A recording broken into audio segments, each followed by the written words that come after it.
Tonight on The ReidOut.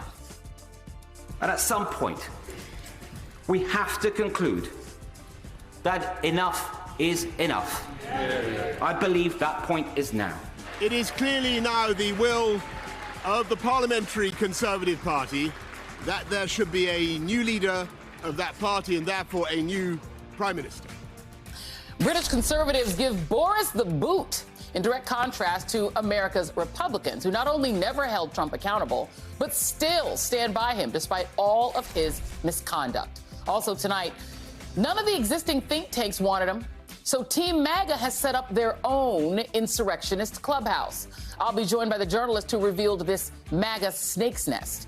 And we're going to talk about the epidemic of mass murders committed by a particular demographic of young American men who all seem to have the same set of disturbing grievances. We begin tonight with the story of two conservative parties separated by the Atlantic Ocean. Similar in many ways, but today we witnessed how truly different they are. And sadly, we on this side of the pond are stuck with the party willing to gulp the Kool-Aid. It all goes back to 2016 and Brexit, Britain's vote to exit the European Union. It was a decision fueled by anti-immigrant hysteria. For many Brexiteers, the idea was to make Britain great again by saving British culture from demographic and cultural mutation by immigrants from places like the Middle East and North Africa, amid the war in Syria, and even from fellow European countries like Poland. That vote in the summer of 2016 should have been our warning sign here in the U.S. to the ascendance of Donald Trump. From the first days of his campaign, Trump echoed the very same anti-immigrant propaganda. When Mexico sends its people, they're not sending their best. They're bringing drugs, they're bringing crime, they're rapists, and some, I assume, are good people. The political chaos that ensued in Britain eventually led to Boris Johnson's elevation to prime minister. He promised to finalize Brexit, to make it happen. But Johnson, who, like Trump, is the spoiled scion of a wealthy family, was plagued by self-indulgence and scandals, creating one embarrassment after another for his Conservative Party, the Tories. And here is where we see the divergence between the Conservative parties in Britain and here at home. Or should we say between an actual functioning political party and whatever you want to call today's Republicans. Because when the Tories realized how much of a reputational drag Johnson had become on them, they revolted. More than 50 cabinet ministers resigned this week to protest a series of scandals at 10 Downing Street, putting intense pressure on Johnson, who today announced that he would be stepping down. Can you even imagine such a thing happening here post-Nixon? Of course not. Because unlike Britain or even the Republican Party of the 1970s, our modern Conservative Party more closely resembles a cult with Trump as their divine leader. And another big difference from the conservatives across the pond is that this MAGA party comes equipped with its own armed faction, willing to act on the orders of the party boss. And we're going to learn more about that on Tuesday as the January 6th committee holds its next public hearing focused on this armed faction, groups like the Proud Boys, the Oath Keepers, and the Three Percenters, and what they did on January 6th to nearly upend our democracy. But joining me now is former RNC Chairman Michael Steele. He's an MSNBC political analyst, and NBC News senior international correspondent Keir Simmons, who's live from London. And Keir, I'm going to go to you first because, I am fascinated by parliamentary government. I think in some ways it's more stable because the prime minister doesn't report to the public so much as to his party. And he serves in Parliament with them, and so they can oust him. Can you just talk about the ways in which that dynamic made it possible for Boris to go? Well, Joy, I woke up this morning with commentators here comparing Boris Johnson to Donald Trump in the sense that he wouldn't concede, he wouldn't say sorry, and then just a few hours later watched him here in Downing Street come out and make that resignation speech without ever saying the words, "I resign." It was, in a way, a triumphant resignation speech, claiming that he had a huge mandate from the British people. But here is the point and why he had to go. He had to go because of scandal after scandal. He had to go because his own party decided he couldn't win another election.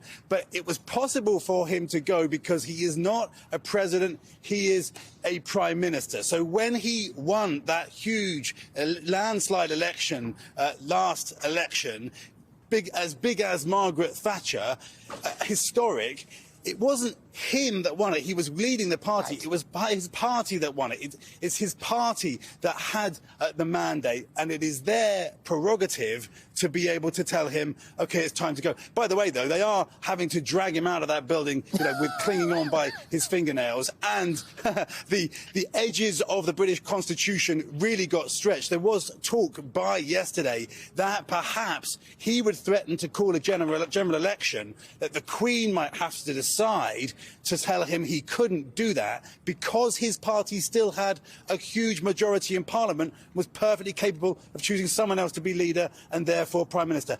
Also, Joy, one other point. It's not to say that what's happened here hasn't damaged Britain's reputation around the world. That there are many countries looking on and saying, well, is this how democracy works? Others, of course, would say, well, democracy is messy. But tonight, here in the UK, it looks like democracy is holding. And, I think the other thing, and thank you for explaining that. And, Michael, because the other issue is the Queen's name was called there. In Great Britain, there is someone else around whom there can be a cult of personality, and it's not the Prime Minister, right? You just don't see these kinds of cults of personality. I mean, the cult of personality around Margaret Thatcher was in America. It was pro-Reagan people who worship Margaret Thatcher more than I've known anyone that I know in Britain that, sort of falling down in front of her like she was a goddess. But here, it's the president. I mean, I want to show you scandals.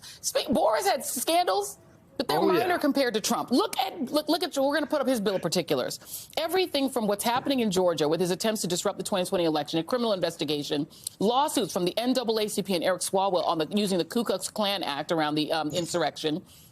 Letitia James going after him on taxes. U.S. Capitol Police officers suing him. I could go on and on. Mary Trump suing him for basically stealing her inheritance. E. Jean Carroll suing him for lying, claiming that she was lying about him raping her. I could go on, Michael.